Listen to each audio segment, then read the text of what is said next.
Alors les amis, imaginez vous scrollez sur les réseaux sociaux, Facebook, LinkedIn, Twitter, et vous tombez sur ce post qui affirme que le fait de tomber amoureux d'une personne vous protège contre le choléra.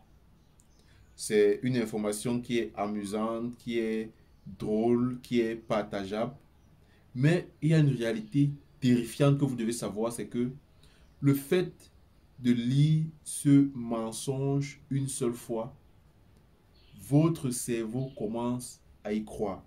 Alors, il ne s'agit pas d'une simple hypothèse que je vous formule là. Il s'agit d'un fait scientifique démontré par la plus grande méta-analyse jamais réalisée sur ce sujet. 31 études incluent 15 118 participants et une conclusion terrifiante. Les faux messages que nous suivons, la désinformation en santé, nous affecte mentalement et affecte notre cerveau. Dans cette vidéo, nous allons voir comment est-ce que les fausses informations que nous recevons peuvent directement impacter et reprogrammer notre croyance en santé et pourquoi est-ce qu'il y a des messages qui sont véritablement beaucoup plus dangereux que d'autres. Bienvenue à toi si tu nous rejoins dans cette chaîne YouTube, si tu retrouves cette vidéo pour la première fois. Enchanté, ici on parle de santé publique, on parle d'actualité sanitaire, on parle des concepts de santé, on parle de la recherche en santé, des politiques de santé, bref, tout ce qui tourne autour de l'écosystème de la santé publique. Donc si tu es intéressé par cette thématique-là, je t'encourage à t'abonner et à activer la cloche de notification pour ne rien manquer à chaque fois qu'on publie une nouvelle vidéo. Je profite également pour rappeler à ceux qui sont étudiants et chercheurs, si vous jamais vous souhaitez une assistance pour l'analyse qualitative et quantitative de vos données, ou alors pour la relecture de votre travail, ou même pour toute autre formation que vous pourrez souhaiter, nous pouvons mettre à votre disposition un de nos spécialistes qui travaille avec nous à Parlons de santé publique et qui va vous accompagner pour réaliser vos travaux. Alors, ce qu'il faut faire, c'est simplement nous écrire à travers notre adresse email ou alors de remplir un lien qui se retrouve dans la description de cette vidéo. Alors les amis, pour parler de ce sujet, nous allons discuter en 4 points. Le premier point, c'est de voir l'ampleur du problème. Comment est-ce que la science mesure cette manipulation-là? En deuxième point, nous allons simplement voir la mécanique de l'infection mentale. Comment est-ce que nos cerveaux tombent dans le piège? En troisième point, nous allons voir pourquoi est-ce qu'il y a des messages qui sont plus dangereux que d'autres. Et en dernier point, nous allons voir comment est-ce qu'il faut se comporter en santé publique, que ce soit pour les praticiens de la santé, que ce soit pour les décideurs de santé ou même pour les communautés. Alors pour cette première partie, on va donc voir comment est-ce qu'on a mesuré cette manipulation et ce sont véritablement des chiffres qui font froid au dos. C'est la toute première fois qu'une étude essaie de mesurer justement, d'apporter des preuves scientifiques, il faut le dire, quant à l'impact de la désinformation santé sur notre mental ou alors sur notre cerveau. Alors, c'est une méta-analyse qui a identifié 14 études de façon rigoureuse et qui ont été menées, tenez-vous bien, sur 15 118 personnes. Vous imaginez bien la taille de la population et c'est des personnes qui sont réparties à travers le monde. Alors, le verdict est véritablement sans appel. L'exposition aux fausses informations a significativement augmenté la tendance à y croire avec un effet mesurable de G égale à 0,28. G, c'est l'indicateur statistique de Hedges, qui est un indicateur donc qui mesure la force de l'association qui est en train d'être mesurée justement entre la réception de ces fausses informations et nos croyances en santé. Alors, c'est les statisticiens qui écoutent cette vidéo vont certainement penser que ce G-là est petit, okay, parce qu'on considère qu'il est très fort lorsqu'il est à partir de 0,8.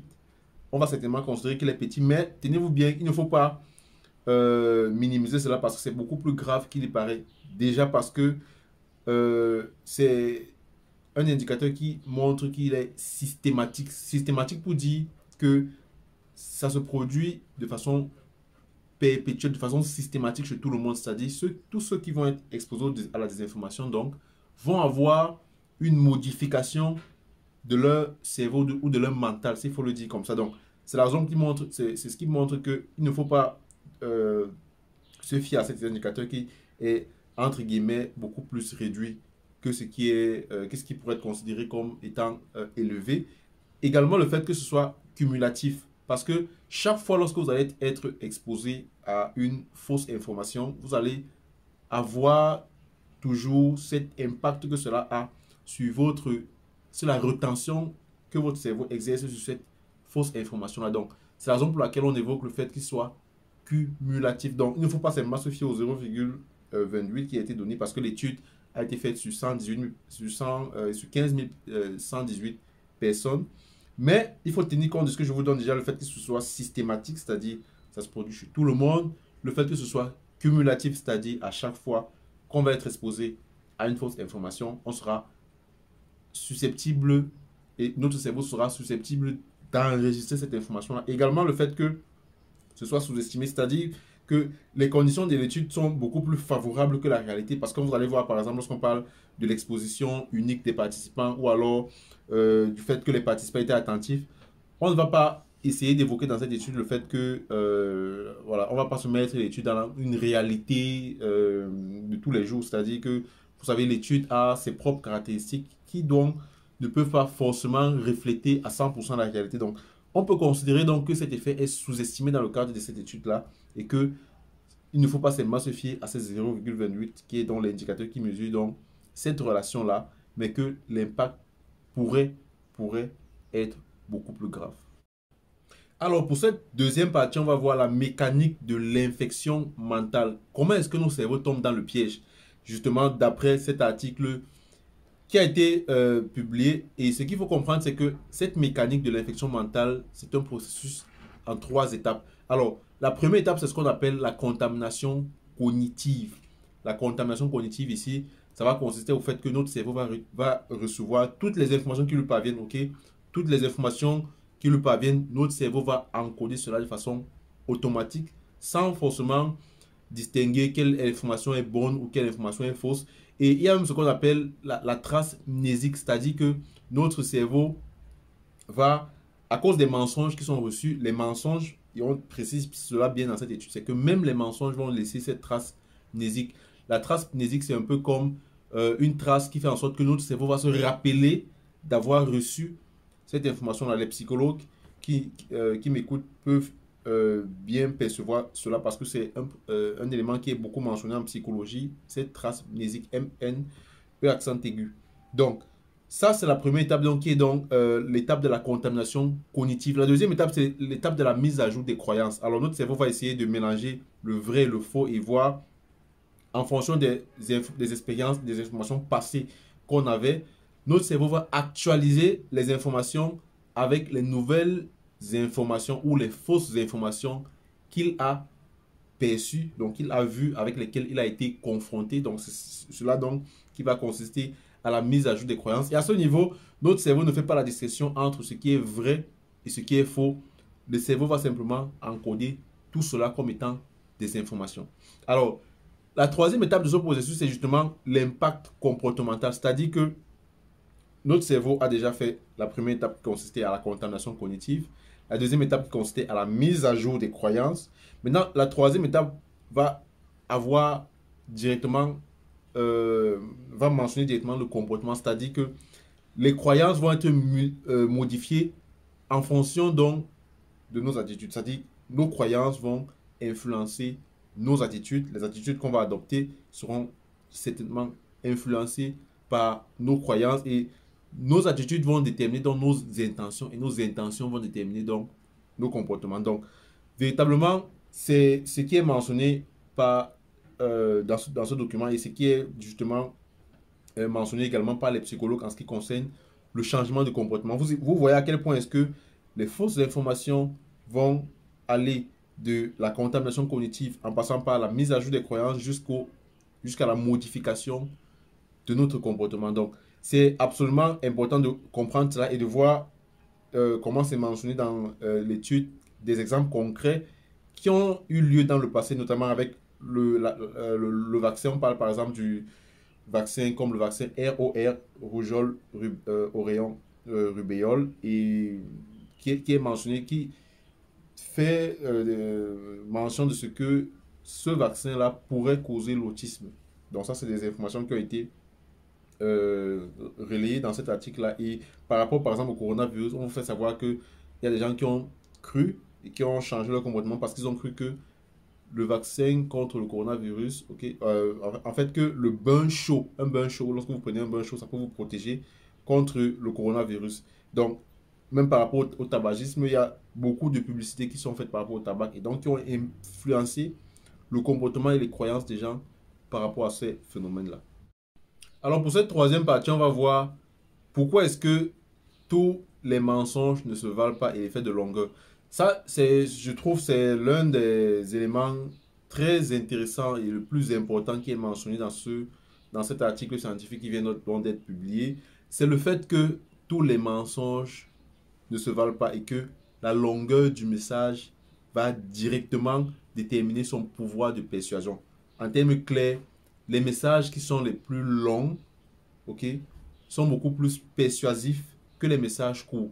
Et ça, c'est déterminé par l'article parce que c'est démontré statistiquement que le lien, cet indicateur G, qui est de 0,06 pour des messages courts. C'est-à-dire que il n'y a pas de persuasion lorsque le message, la fausse information est délivrée avec un message court.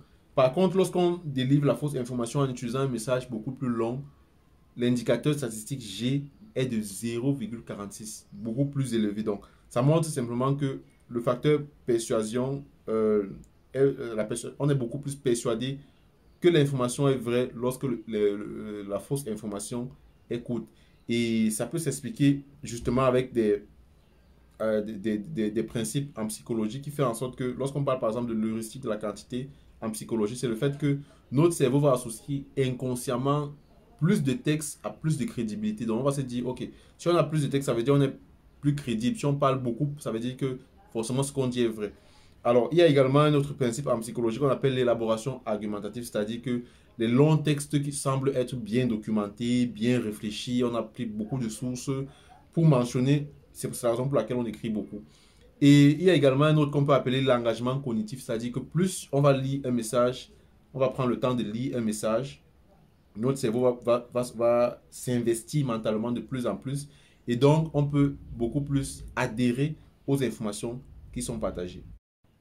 Donc, comme toujours, vous savez, les amis, on finit notre vidéo avec voilà, des applications, voilà, des conseils, voilà, des propositions, que ce soit pour les chercheurs, que ce soit pour les spécialistes en santé publique, que ce soit même pour les décideurs. Et on va donc faire cette quatrième partie donc, en évoquant donc, les applications pratiques. Comment est-ce qu'il faut protéger la santé publique à l'aide du numérique, à l'aide de la désinformation? C'est justement, déjà pour les fact-checkers, il faut beaucoup plus se concentrer sur des messages longs, des messages qui sont beaucoup plus longs, parce que les messages longs, donc, ce sont des messages qui sont beaucoup persuasifs en fonction de ce qui est révélé dans cet article-là. C'est les messages qui sont les plus détaillés, donc il faut prioriser la vérification dans ces contenus désinformatifs qui sont beaucoup plus longs comparé à ceux qui sont beaucoup plus courts, parce que c'est ceux qui sont les plus longs qui ont un plus grand impact. Pour les professionnels de santé, il faut, lorsque vous faites de l'éducation pour la santé, lorsque vous discutez avec votre patient, il faut privilégier des corrections beaucoup plus détaillées, beaucoup plus sourcées, ok, que des simples démentis, ok, parce que lorsque vous allez développer votre explication, ça va permettre que votre patient puisse beaucoup plus vous comprendre. Et pour le grand public, simplement, il faut faire attention aux messages qui sont les plus longs, ok, qui sont les plus longs parce que les messages qui sont les plus longs peuvent contenir des mensonges. Donc, vous devez faire attention à ces messages qui concernent, qui ont des, voilà, on va dire qui partagent des émotions, ok, parce que généralement, lorsqu'on veut faire passer un faux message, on va mettre de l'émotion, on va faire ce qu'on appelle le storytelling. Moi, j'ai été témoin de ça lorsque j'avais fait un atelier avec l'OMS concernant le storytelling et comment est-ce qu'on peut utiliser donc la force du storytelling pour contrer les faux narratifs en santé publique et améliorer la communication pour le changement de comportement. Donc, le storytelling a une force parce qu'on va beaucoup jouer sur les émotions. Donc, il faut faire attention aux messages donc, qui suscitent et qui interpellent vos émotions. Il faut bien les analyser avant de prendre des mesures par rapport à ces messages-là. Donc, Pour les chercheurs, ce qu'on peut dire aussi, c'est qu'il faut beaucoup plus se concentrer, on va dire, aux populations qui sont les plus vulnérables. Lorsque vous faites vos recherches, il faut étudier l'impact à long terme des expositions qui sont répétées. C'est des choses qui peuvent améliorer donc les stratégies d'éducation, de sensibilisation et de communication pour le changement de comportement. Voilà ce que je voulais partager avec vous, les amis. Dites-moi ce que vous en pensez. Est-ce que vous avez remarqué, est-ce que vous êtes déjà tombé dans le piège de ce qu'on appelle l'infection mentale? Dites-moi ce que vous en pensez. N'hésitez pas à laisser un commentaire, de liker la vidéo, de la partager également. Ça aide au référencement. Et voilà. Vous lâchez également un pouce bleu. Ok?